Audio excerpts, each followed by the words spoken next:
Europe's biggest economy and the rest of the EU. Let's cross to Brussels and speak to Dave Keating. Hello to you, Dave.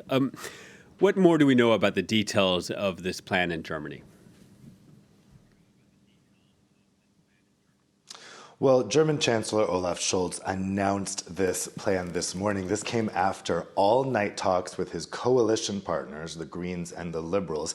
This is the third package that Germany has come out with to try to combat inflation, and it is by far the biggest at 65 billion euros. It contains a number of measures.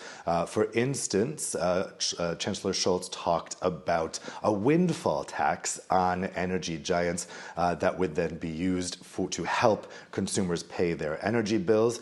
There's also 1.5 billion euros set aside in here to extend discounts on public transport. Germany has had a €9 monthly ticket for unlimited regional and local transport this summer, and there is now talk about extending that, although we don't know exactly the details on that yet. And there's also 1.7 billion euros in here to help energy-intensive industries, which of course have seen their costs go way up. Now, currently in August, German inflation was at 8%, but for other specific things, it's much higher. For instance, groceries saw an inflation level of 16.6% in August. And for Germany, which is a really inflation-averse country, historically, of course, they were so preoccupied with this during the debt crisis of 10 years ago. A number like 8% for general inflation, 16.6% for groceries, is really frightening to people in Germany. And so the Chancellor's message this morning was that these types of actions can have an effect. So this is a third package to combat inflation in Germany. How are other governments across Europe dealing with rising inflation?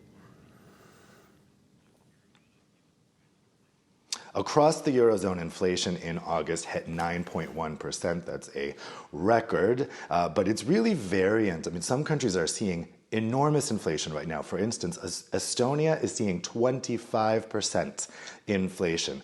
And there are a number of countries in the EU that are seeing double-digit inflation. Most of them are in Europe's east, which is really being heavily hit by inflation at the moment. A lot of this is coming from rising energy costs. And so the European Commission is trying to come up with a way to price, to have caps on energy prices in a way that will combat inflation. We're going to have this meeting of EU energy ministers in Brussels on Friday, where they're going to come up with some emergency market measures to try to get energy costs under control. Economists estimate that about 40% of the inflation being experienced in Europe right now is due to rising energy costs. And so I think that is, in the short term, that is going to be the main lever that governments will be looking at to try to get a handle on inflation, to try to help out industries and consumers that are struggling with high energy prices, and to try to get those energy prices under control.